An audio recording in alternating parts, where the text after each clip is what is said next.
Ladies and gentlemen, welcome again to another episode of the Ferris Wheel.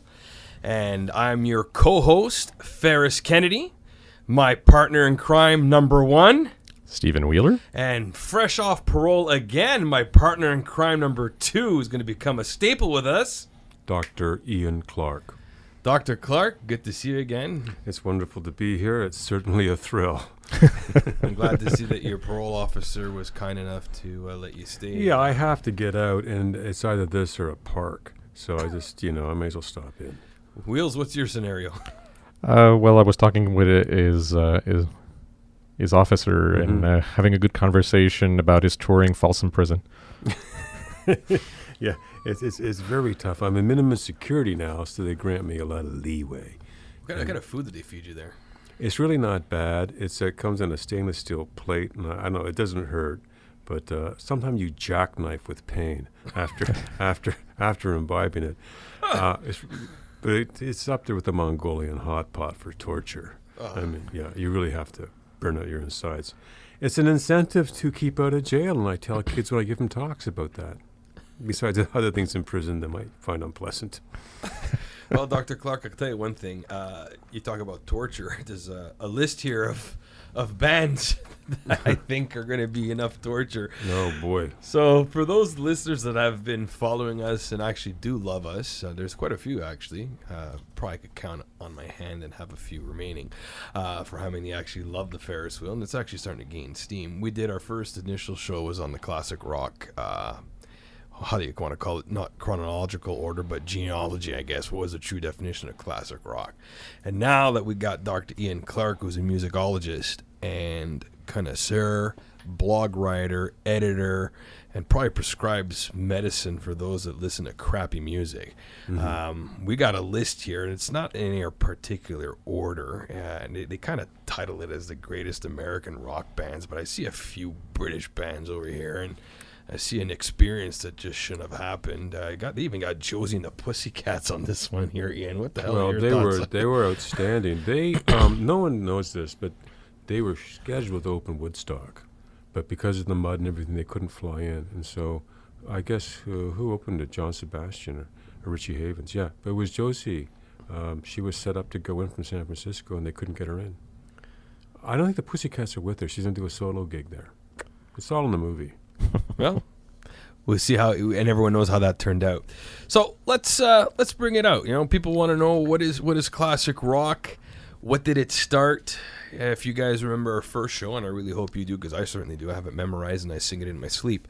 The years, Wheels, they said 1966 up to 83. Yep. Okay. Now, Dr. Clark, you have a different theory now of you want to extend it by 10 years, give or take, depending on the age of the person, right? Well, yeah, I would take it classic rock.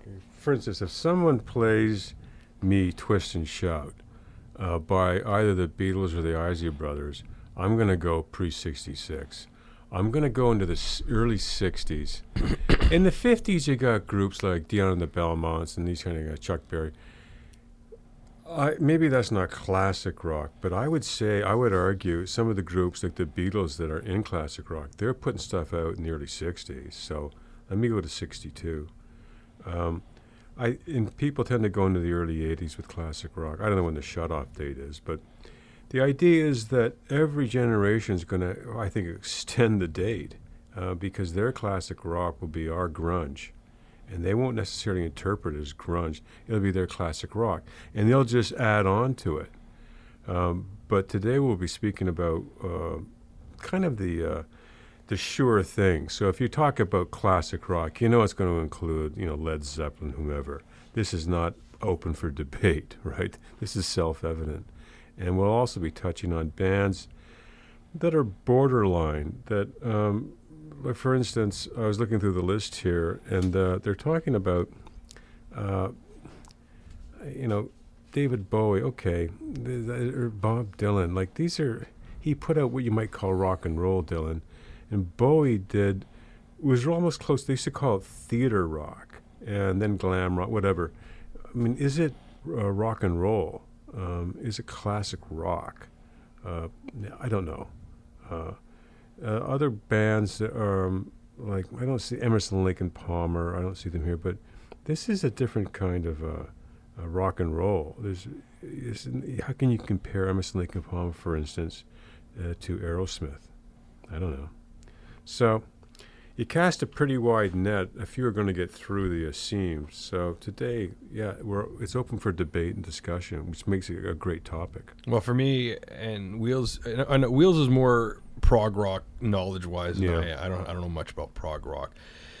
I see here on this list, Maiden. I don't know where Maiden. It's like that song from the group Bowling for Soup, 1985. Since when did Ozzy and Motley Crue become classic rock? And I think it's just one way of classic rock stations trying to get away with it, to kind of put the stuff that they actually like, they figure was mainstream. As for me, growing up as a kid, Ozzy Osbourne's always been metal. Oh, yeah. Okay. Iron Maiden's been metal. Last time I checked, when I saw Bruce Dickinson sing, he's still metal. Their latest album is still metal. It's garbage, but it's still metal. Okay, and I'm being serious. Like they should give it up. Okay, Van Halen. I don't know, man. I don't know. I don't even know where to throw them right now. Like Against the wall. yeah, for sure. Especially, I don't know. There's just a lot of. That's enough. It's give it up. Seriously, stop touring. Okay, no one cares. I don't know. Allman Brothers. I don't know. I'm not gonna go. That's Allman Brothers, interesting crossover. I mean, they used to be called Southern Rock. Southern Rock, like 38 Special, Allman Brothers. Like, I'm not sure. They're bleeding into classic rock. But I think you have to throw the wide net out. They're not country. Like, I wouldn't put them up against George Jones, right? It's electric guitars, a lot of piano, right? Leonard Skinner the same way. There's a Southern feel to it, right? For instance, if you look at this list, I think the Doors come in the top 5. We think of the Doors now as, of course, classic rock and roll. When the Doors were around, people kind of put them off to the side as a prog rock before people even use that expression, or art rock. Because when they performed The End or any of these more difficult songs, it didn't sound like Chuck Berry, and it sure didn't sound like Louie Louie. So it's. Now we look at it as classic rock and roll, the Doors, but at the time, it wasn't necessarily so. They were a far-out art band, right? Formed by, university students. I think they were all university guys. So that's the difficulty, too. In retrospect, you tend to jam them in, you're right. Do they belong? I don't know. So, I mean, I'm looking at this list. Bob Dylan, wow, a lot of people would debate that. He's folk. You know what I mean? Like, really, he's got his toe in a few ponds. So, Excuse me. The guys that we can say definitely belong here. Yeah, Led Zeppelin, Beatles, Rolling Stones, Jimi Hendrix, The Who, Pink Floyd. Prog. That's Wheels. Yeah, Pure prog. I don't see them doing Dizzy Miss Lizzy. I don't see them doing, I'm surprised that Rush is on that list. Yeah. Janis Joplin. She was always more blues to me than rock and roll. But okay, I can make, Eric Clapton, Cream, Derek and the Dominoes. Again, okay. Creedence, sure. Yes? No. I'd say prog. Ray Charles, for God's sake. Ray Charles is rock and roll. Well, we got two different lists, and we're going to bounce off of them. Sure. So we got the Doors, like you said, Ian, and obviously Wheels is not going to disagree with you. But Wheels, on this one right here, read the first. What's the first two? You talk about the first two, then we'll jump back to the Doors, and we'll jump to number 4. Go ahead. Okay, so Eagles and CCR, so Creedence Clearwater Revival. Which is now Clearwater Revisited. So in other words, we can't sing any songs because John Fogerty owns the rights. Is that what it is? No. It's really complicated. John Fogerty has an autobiography out, and I've read it. And if you want it's a really dark take on the music industry. But basically, he signed his soul away. At one point, he was sued for sounding too much like himself. So he had to go to court, and I'll just play the riff. Basically, This is the riff from CCR. I can't play them both, but I forget the second one. But you'll recognize this riff. It goes like this.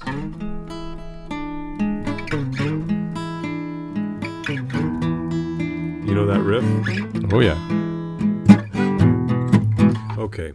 He had to go to court, and he had to explain why a more current song was different than a CCR song. And he won, thank God. But he has had a torturous journey. I mean, it's not a wonderful autobiography, but it's pretty good in showing what can happen, especially for young musicians, if you sign the wrong contract. To the point where John Fogerty didn't perform CCR songs for something like 20 years. It was a long, dry period. A dark tea time of the soul for that guy. And it never really got out of it. As you see him in current interviews, he's still pretty bitter. So, take the advice, watch what you sign. But basically, he was sued by a guy named Saul Zaentz for sounding too much like himself, because Saul Zaentz owned CCR's catalog. There you go. Well, It sounds like MJ owning the Beatle catalog. Michael Jackson, Yeah. and I think Paul McCartney had to buy some of the songs back, if I'm not mistaken. The goofy thing was McCartney probably could have bought it at the time. I don't know what he was thinking about. But, anyway. Scrambled eggs, how I like my Scrambled eggs. What we're talking about, this is off to the side. We'll call this micro trivia. Paul McCartney woke up one day with a melody in his head, and he doesn't write music. So he said, I'm going to have to remember this. So he gave it lyrics, and it was the morning, and he was eating, so he called it Scrambled Eggs. And, of course, it was the theme to Yesterday. So it was a sad kind of melody, so it became sad lyrics. That easy. His biggest hit, he woke up with it in his head, once in a lifetime.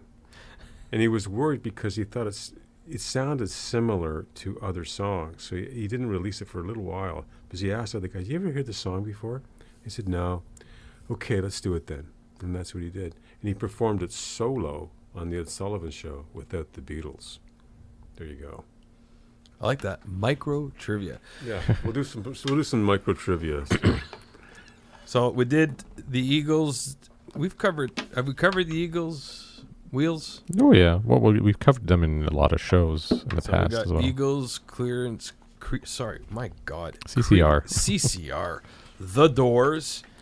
So now we're going to get, and this is not in any particular order, folks. It's just the way the list printed out. So there's some bands that you probably think, well, why is that number 4 or 5? No, it's not the way we wrote it. It's just the list was printed, and it's just easy for us, for myself, Dr. Clark, and Wheels, just to basically dump on it to say you were totally wrong in this order. So the next one I got here is Aerosmith. Big pause, guys? Yeah, I mean, Well, yeah. Aerosmith, is rock and roll.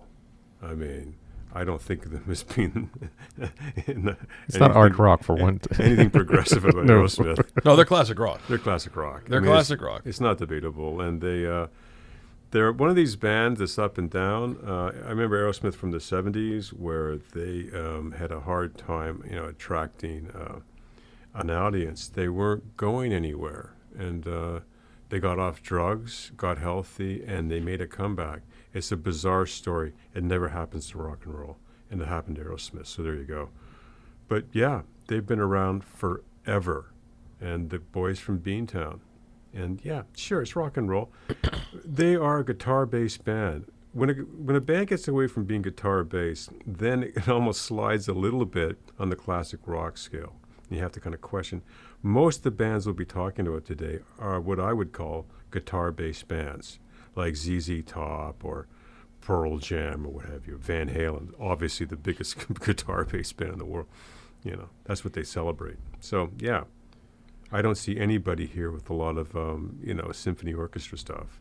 It doesn't work that way. Actually, Metallica did a symphony orchestra. The Yeah. S&M. It was actually good. It's kind of bad. I just said S&M, but that's what they're called. No, exactly. Yeah, it was the S&M Symphony Orchestra.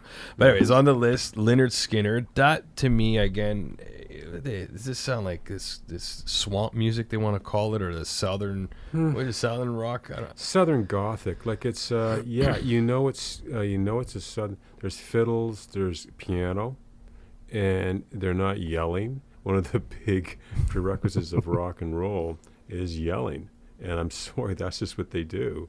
That's what rock singers tend to scream, and Skinner weren't big screamers, and it's more of a laid-back approach, right? That's just the way it goes.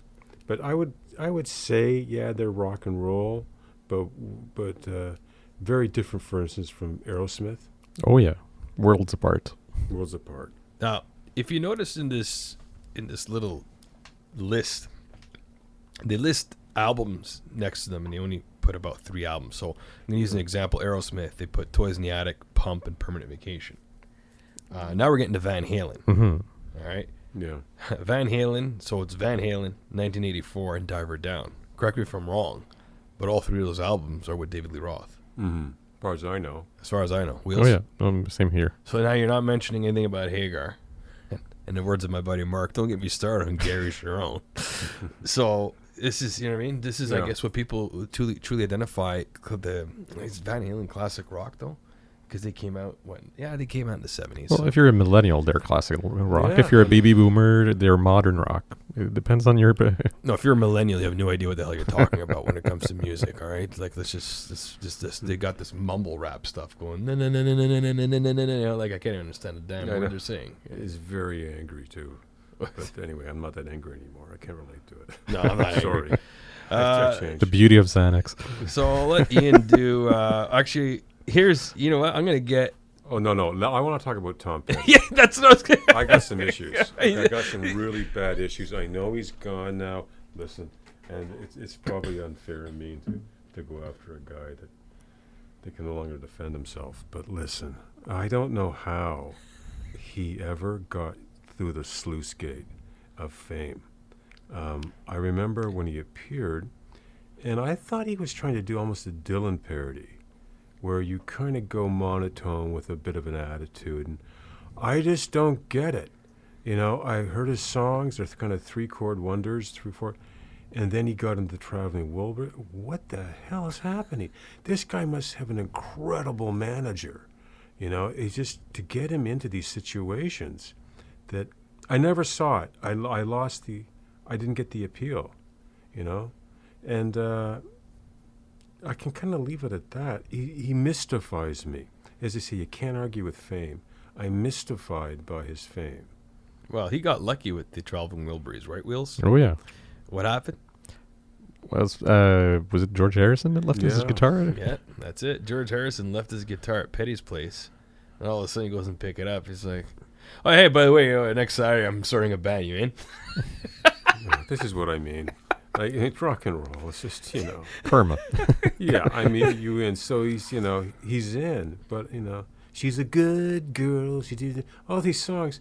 It's like he went to the studio and they said, "You got anything?" Yeah. She's a good girl. You're just making it up. There's nothing behind it. You're just kind of goofing off. You have an attitude. He had a top hat he used to wear. I just don't see it. But now, of course, he's regarded as this kind of a outstanding figure of American rock and roll. Because he passed away, though. You think they get more street cred when they leave the earth? Absolutely. It's amazing how the record sales just plummet, eh?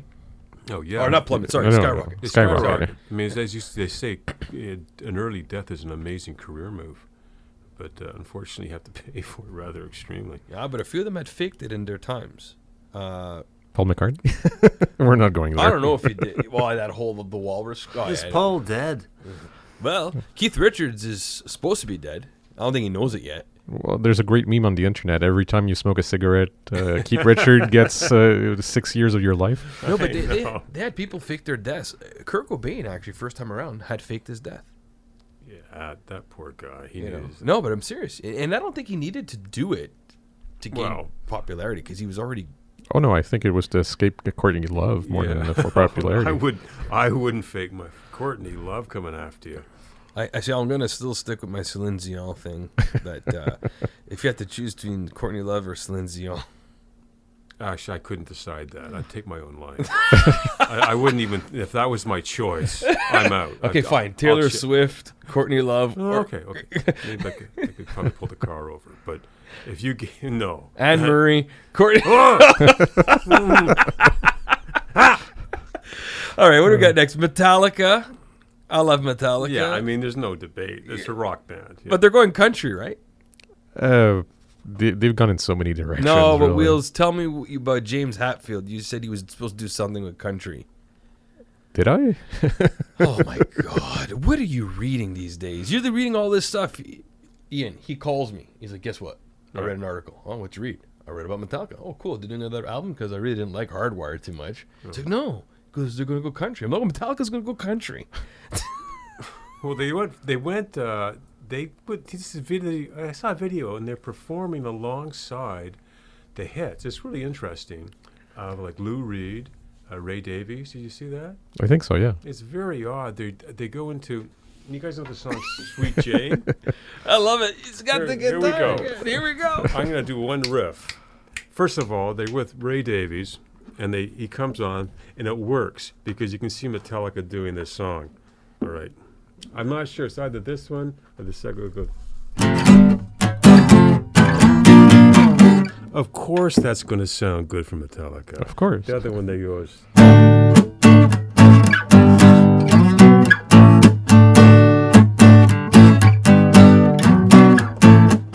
Okay, Sweet Jane with Lou Reed, originally with the done by the Velvet Underground.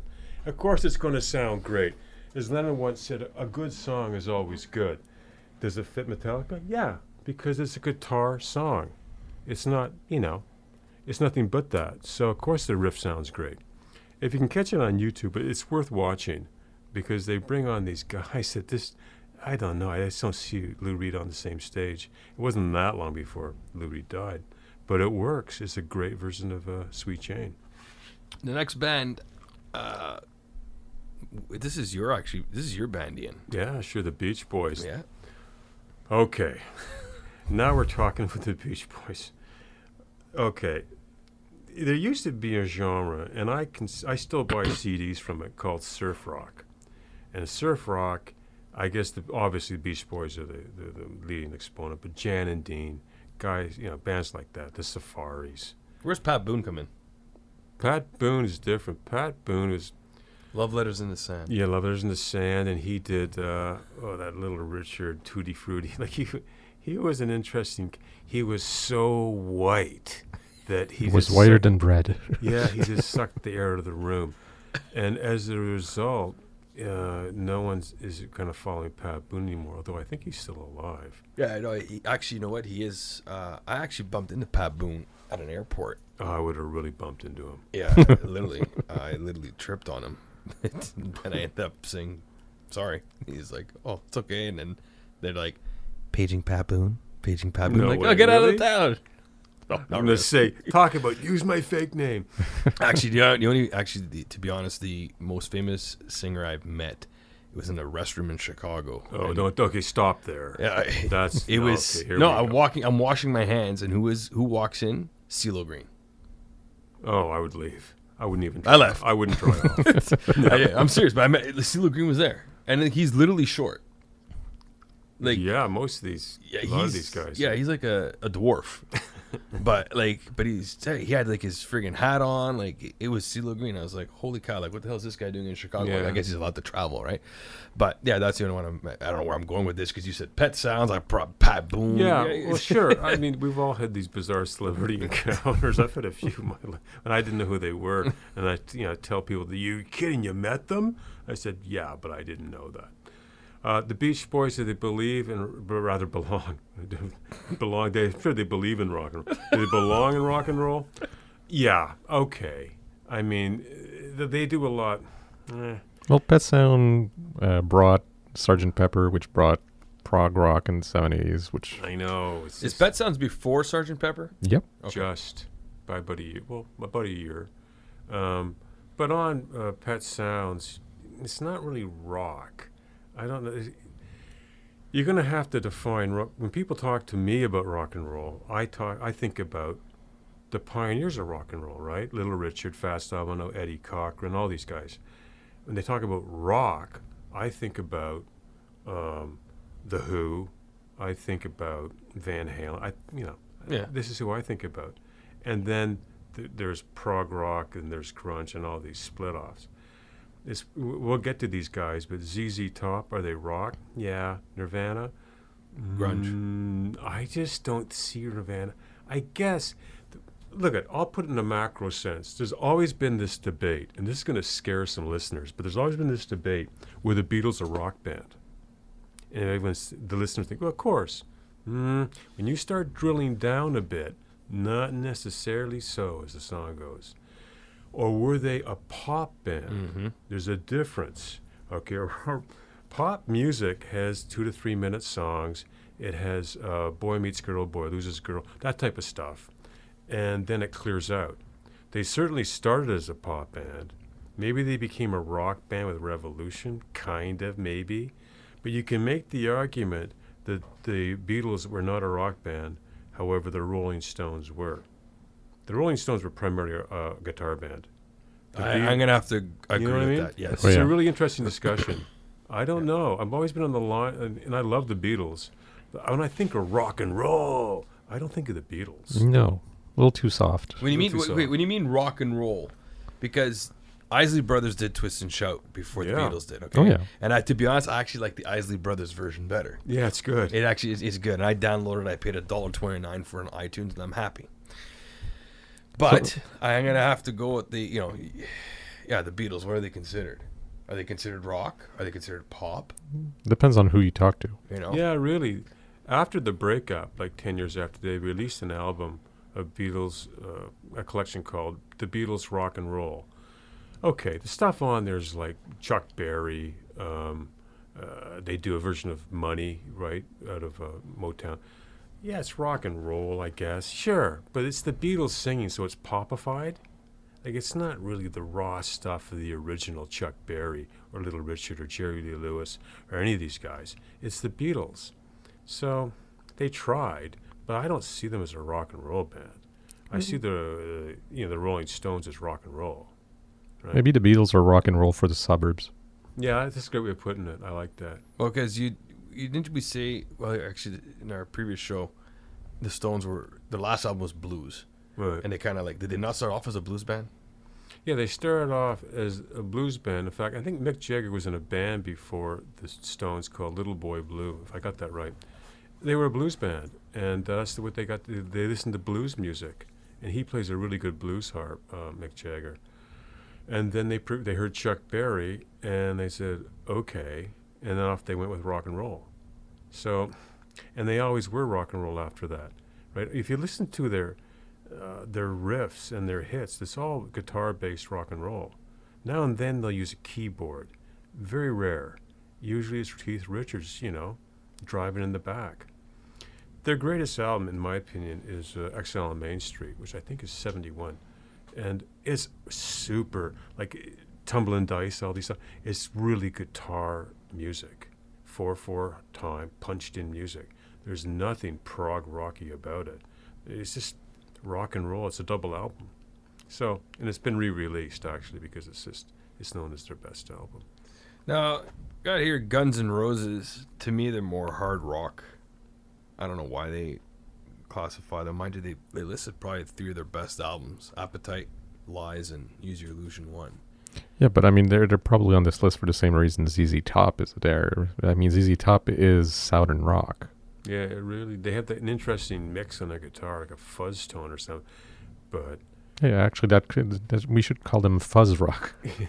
Isn't there a fuzz rock? There is a fuzz rock, is there not? There's Fraggle Rock, but I'm not sure about fuzz well, rock. there's stutter rock. They're going to release a stutter rock album. Of people that stutter purposely in songs, like "Why don't you all fade away?"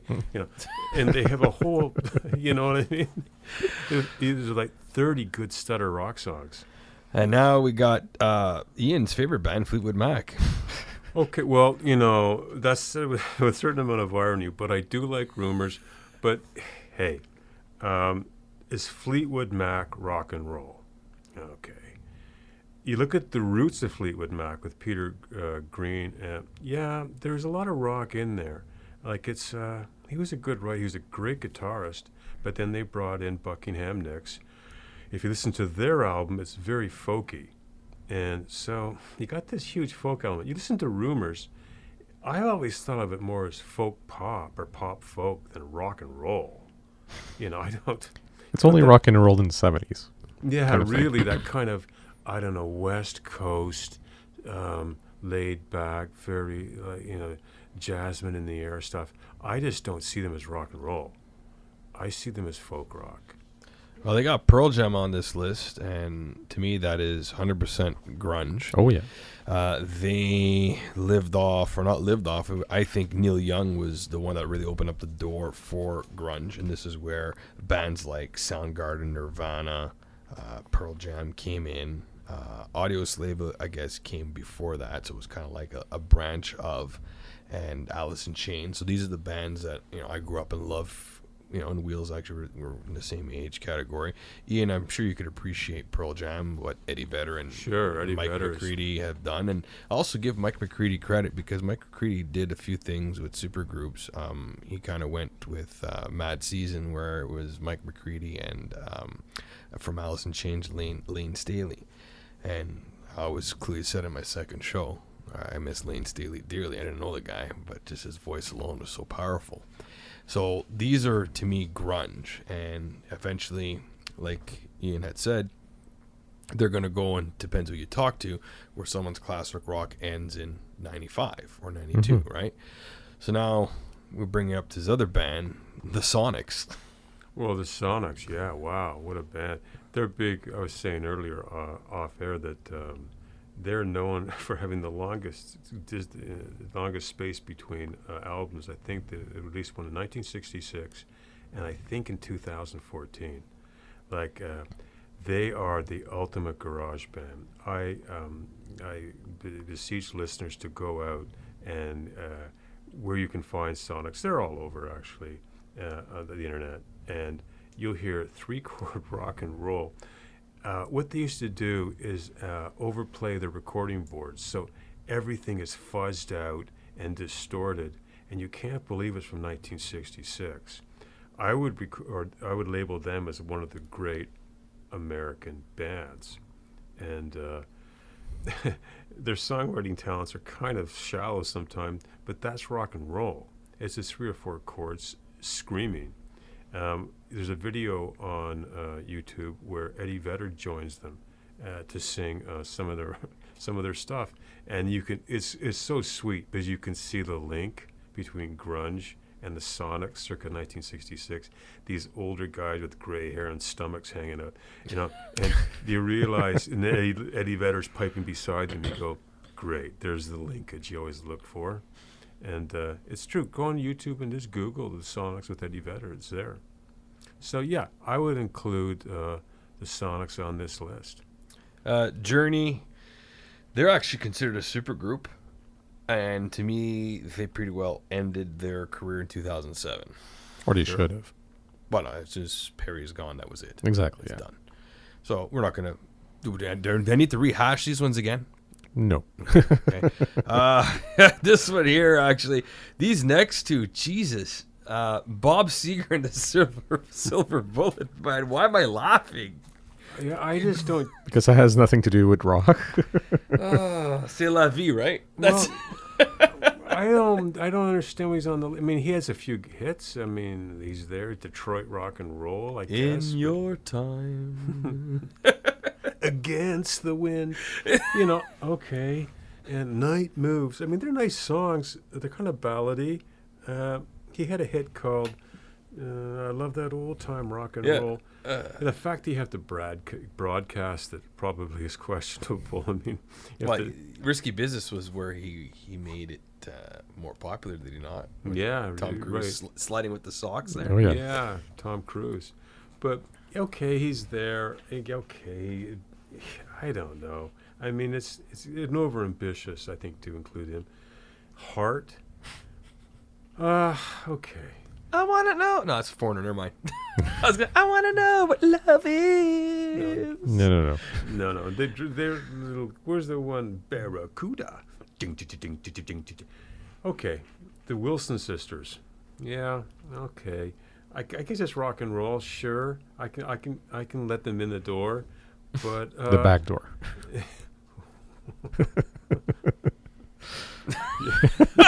Wow. We just opened up Pandora's box. We'll be right back after this. Yeah. Oh, here's your fave, the Red Hot Chili Peppers. Sure. Yeah, well, let me, where do I get started with this guy, or these guys? Like I told you, Chad Smith, he's just going to listen to what they say, doesn't really care. He's making money. He looks like Will Ferrell. That's about it. Michael Balzeri and Kiedis are the two front runners, and they keep on rotating guitarists like my buddy Brent rotates women. So that's just the way it goes. No, it's true. Like, he's always got a different one for a different event, you know? Hey. You know?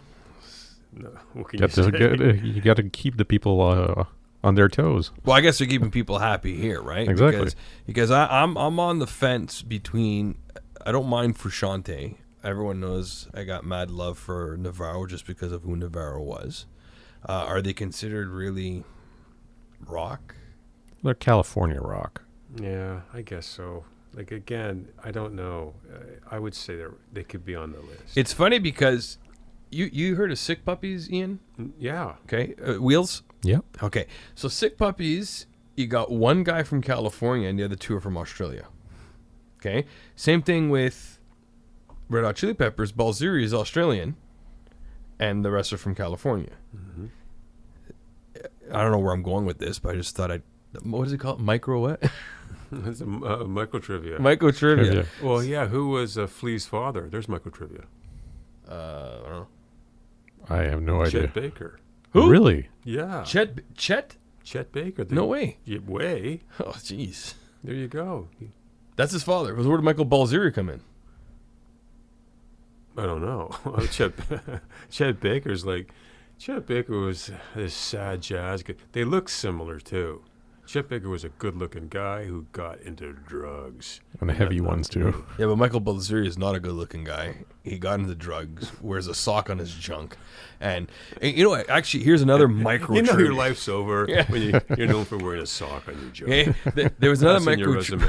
another micro trivia. I listened to Sirius XM, and there was a piece done by Matt Pinfield, who's actually a very good DJ. I really like his stuff, and he had talked about Anthony Kiedis growing up, where his father was, I think, a drug dealer or was heavy into drugs. Anthony Kiedis actually lost his virginity to his father's girlfriend because his father told his girlfriend to kind of have sex with him at an age of 12 or 13. Okay, and he had a lot of cocaine in the house, and he almost overdosed at a very young age and died because what he saw on the table, he thought it was cocaine, and it was not. It was actually China white heroin. Sniffs that, and poof, you already got like a 13, 14-year-old kid basically going over. So he had a rough life. Like his book Scar Tissue talks about his life growing up of drugs and addiction and whatnot. So I give these guys credit because the whole purpose of Under the Bridge, the song, is basically where you find solidarity and solitude, that where things just kind of disappear, right? That's the way I interpret the song. Okay, now you might have a different thing, but we're getting off topic here. So Chili Peppers, we go through a slew of guitarists, but you still have the three main frames. Mind you, Chad Smith is not the original drummer, so there's a little micro trivia on the side. Next band here, Steve Miller Band, who I saw them perform, and guess who performed with Steve Miller? Burton Cummings. No. Wheels? He actually did. No, I don't know. Come on, say Geddy Lee or something. Geddy Lee. No. You ready for this? Yeah. Sonny Charles. I don't get it. Well, you know who he is, right? Yeah, I think he changed my tires a few days ago. at Canadian Tire. Yeah, but no, Sonny Charles was with Steve Miller Band a couple of years ago at Blues Fest in Ottawa. Now, who is Sonny Charles? I did read up on him. And And see, nobody knows. This is. but he's like some sort of like blues guy. I don't know if he's blues. Well, he was at Blues Fest, so there's a chance. Oh No. yeah, right. Yeah, it's not blues Anybody. anymore. I mean, Cheap Trick was at Blues Fest. Yeah, I was there when the stage fell. Yes, I mean that was talking about a sign from God. I could have like I Of could have. any band he wants to wipe out. Yeah, let's go for those guys. I was with my buddy Crispy. We could have raided the merch tent, and we were there actually to see Joe Satriani Wow. because Cheap Trick came on at 6. Joe Satriani was coming on at 8. I was so excited to see Joe Satriani. Amazing. I could have taken all the T-shirts to myself. Yeah, there's only one problem. They're all Cheap Trick T-shirts. No. There was a bunch of Joe Satriani, Oh. and I'm still upset till this day because I want to hear the Silver Surfer, and it didn't happen. So now I'm not going to see Joe Satriani. Stevie Ray Vaughan's dead. Yeah. Steve Vai still around? Yeah. Yeah, I think so. All right. And then there's Sonny Charles, who apparently changed Ian's tires. I'm pretty sure he rotated them anyway, and he balanced them. Come on, you seriously don't know who Sonny Charles is? No, I don't know, but it sounds like a blues name. Like yeah, He is a blues guy. Yeah. And all he did was when he performed, Yeah. he did this. What? He's standing up now. He's dancing around. I could do that. Yeah. That was the extent of Sonny Charles, my friends. He, like Dr. Clark just said, and there's, obviously Wheels is in the other side of the booth with the glass, and Armando's licking his forehead again. That Sonny Charles just basically spun around with his arms, did some backup vocals, and that's basically it. But they introduced him as the legendary Sonny Charles, so I thought it was something important. I think he's saving some money.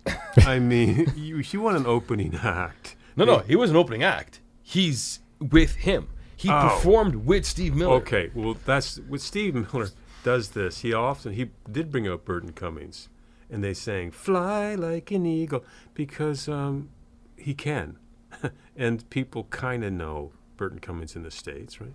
And that's it. I don't know if you pay the guy, but he does a lot of kind of fairs, county fairs and stuff. Steve Miller, like he's just one of these guys that tours and enjoys life on his 2 albums. So there you go, Book of Dreams and Fly Like an Eagle, which are, I don't know, over 30 years old. So All the power to him. Well, look at Meatloaf. 3 albums. Bad Out of Hell, Bad Out of Hell 2, Bad Out of Hell 3. yeah, let's just stop at Bad Out of Hell 1. One, exactly. Yeah, I mean, Bad Out 2 and 3 could probably. 2 sucked. There's maybe 2 songs that I'll take from there. Bad Out of Hell 1 has to be his best one. Well, it's usually like that, right? When you release your first album, it's solid. Frampton, he came alive. Why'd you rush him? Now he's dead. Not literally, but his career. I know, he bottomed out so fast. Yeah, it was too quick.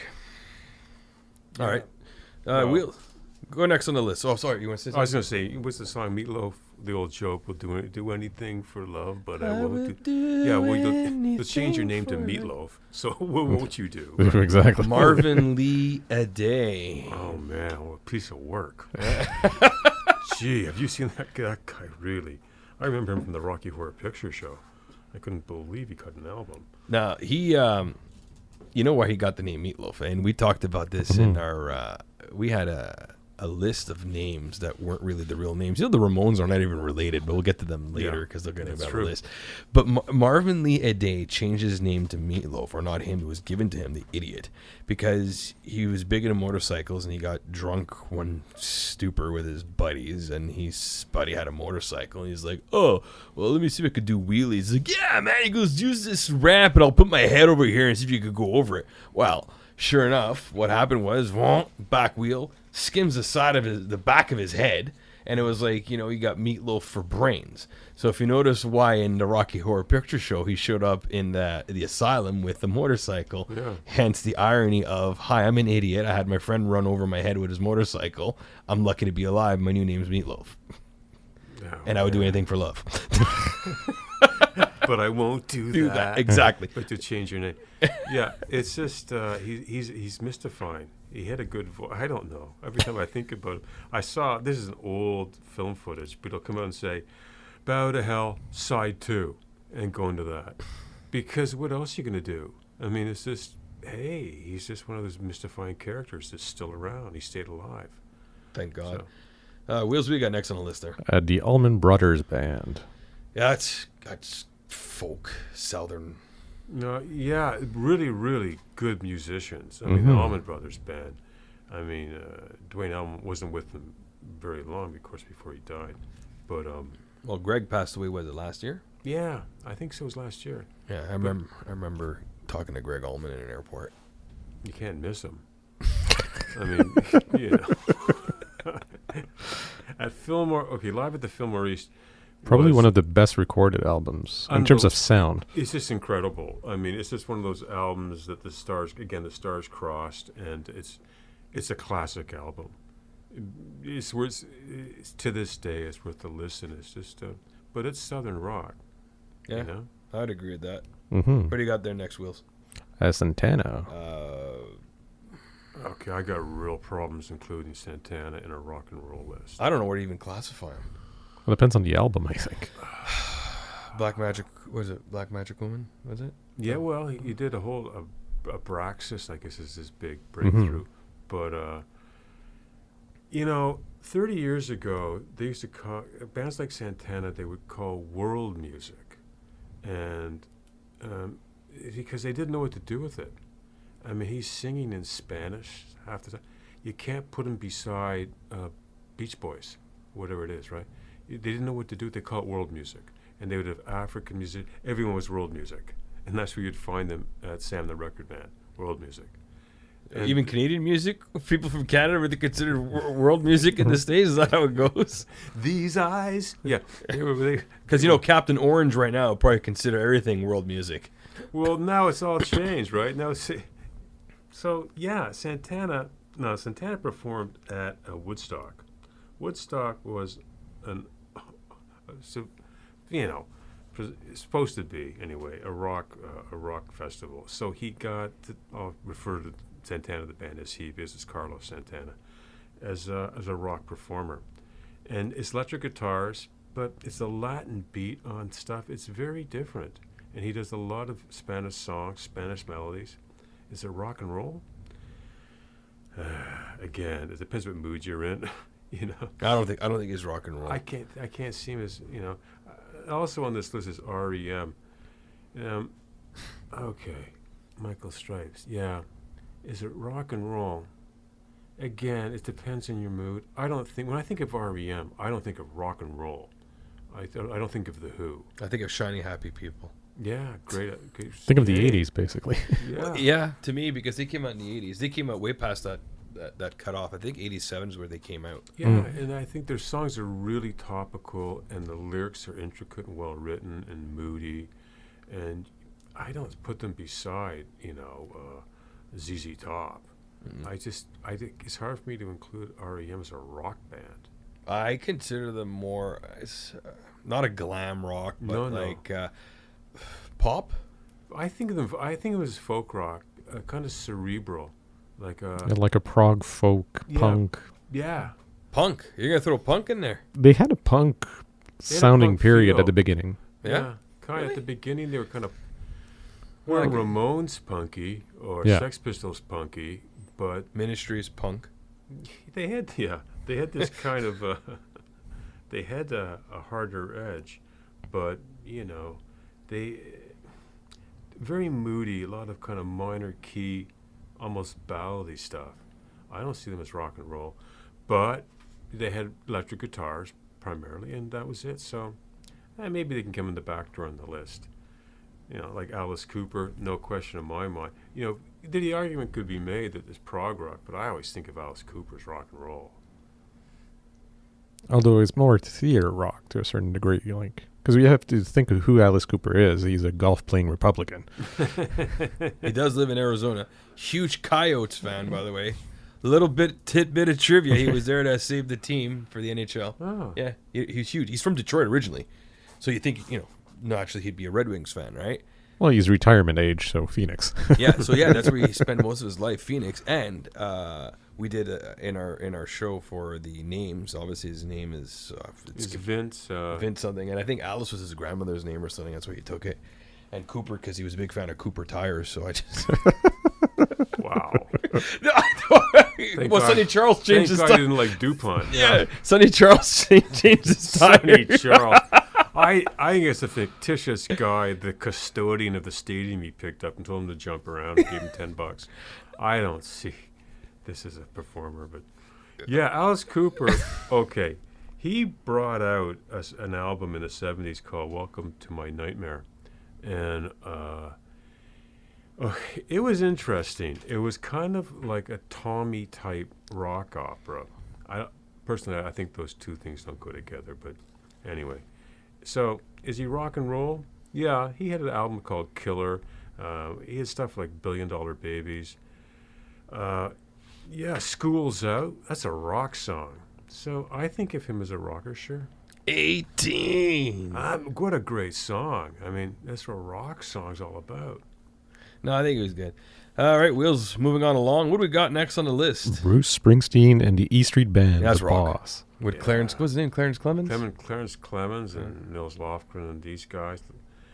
Yeah, they're a great rock band, and they're tight. And Springsteen has this little trick when he performs live. He'll take a suggestion from the crowd, and they haven't necessarily rehearsed the song. But these are such a great band, and basics is 3-chord rock and roll, and they pull it off.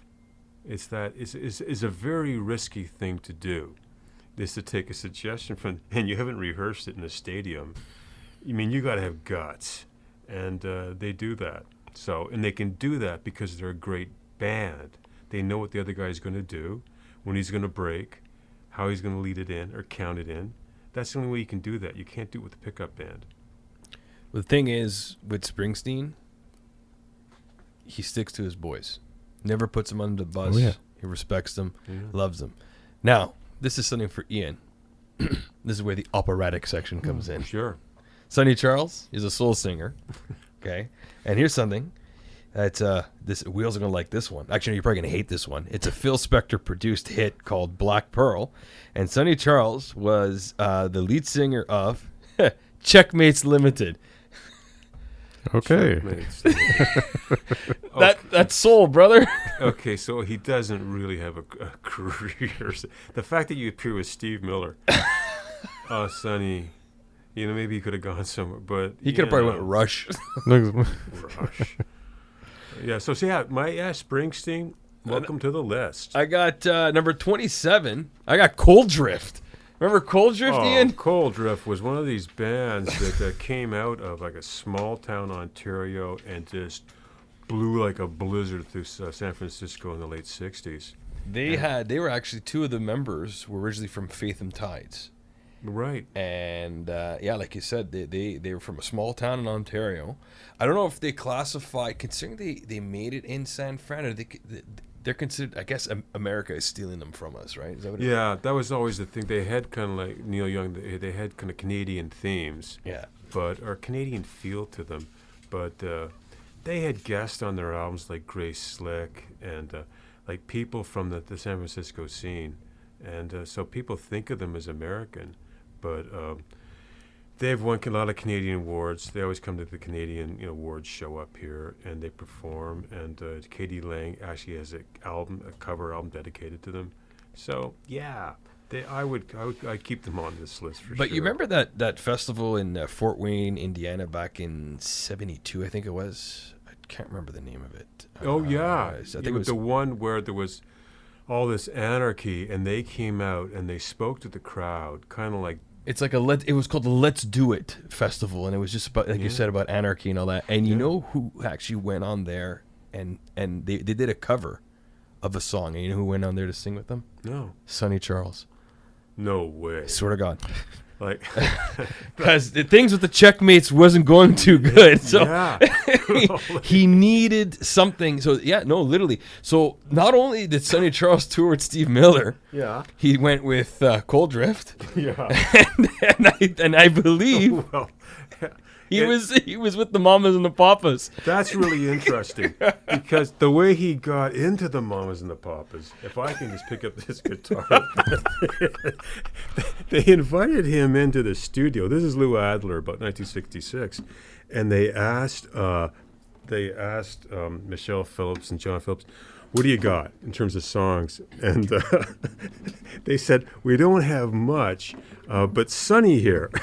Sonny was in the next studio over, and Sonny said, "I have something you might like." And he came up with this riff. It kind of goes like this.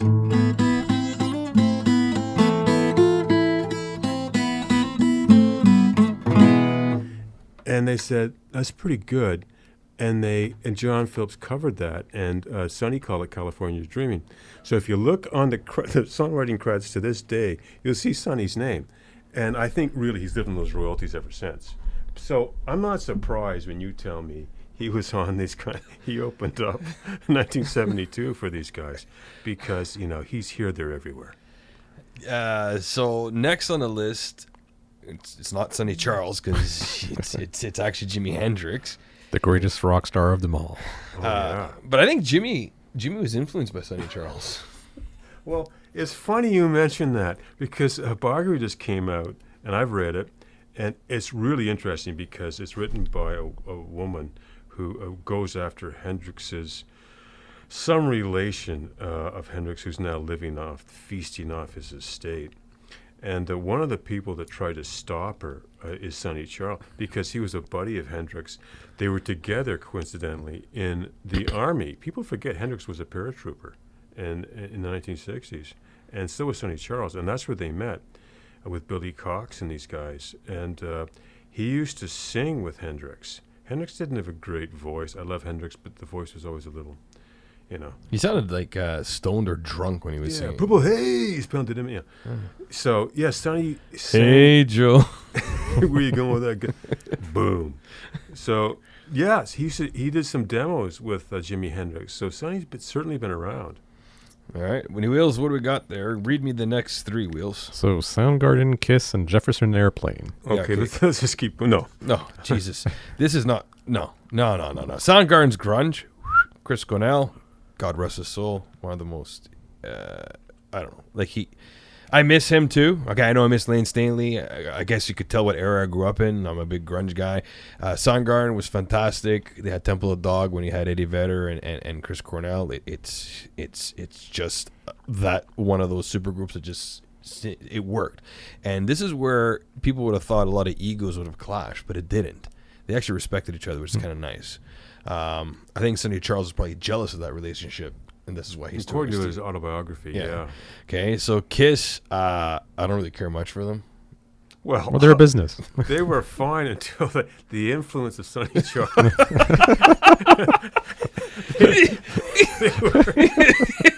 they were so influenced by him. They went from stuff like Beth, or I want to rock and roll on, to blues stuff.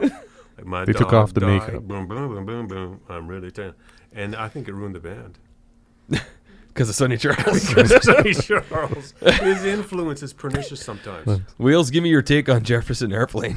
I mean, I'm not sure why they're on the list.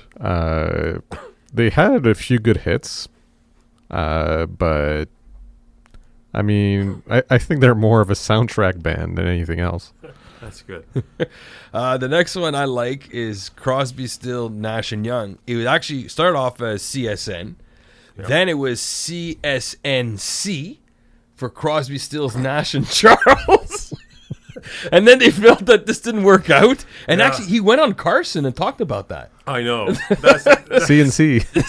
CSNC. Then it was CSNY. So Crosby, Stills, Nash, and Young. So Neil Young came in and said, hey, Sonny, take a hike, buddy. You're out of here. Well, there was a real problem because one of their biggest hits, he wrote, and Sweet Judy Blue Eyes.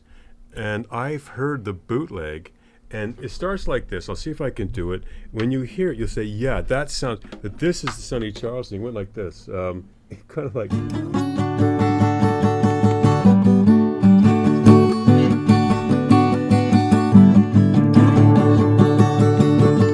So you can see the similarity. And no wonder he was mad, because Stephen Stills claims he wrote it, and it was taken from Sonny. So to this day, Sonny won't even talk about him in interviews. Well, I don't blame him. I don't blame him a bit. Now what we're coming to, the favorite band of mine, Foo Fighters. The most successful supergroup band ever. What, 11 albums, 9 albums? Something like that, yeah. Oh my God. I love these guys. David Grohl, to me, could do no harm. He could commit a crime, and I'll defend him in court saying he was with me. Because I just don't want him to go where Ian has been these past couple of years. Oh, yeah. I mean, he wouldn't last. He looks tough, but he's delicate. You think Sonny Charles would last where you are? No, he might. He wouldn't. These guys are delicate, and he's old and he's bitter, and I think he lives in a shack somewhere in Louisiana. So he's just not where I live. Anyway, so to me, Foo Fighters, they're grunge. I don't know. Probably has a couple of songs, Wheels, that you think they could go and rock. No, they could, like the more mainstream stuff, maybe. I love these guys. I can't wait to see them again. They're coming to Blues Fest this July, so I'm really looking forward to it.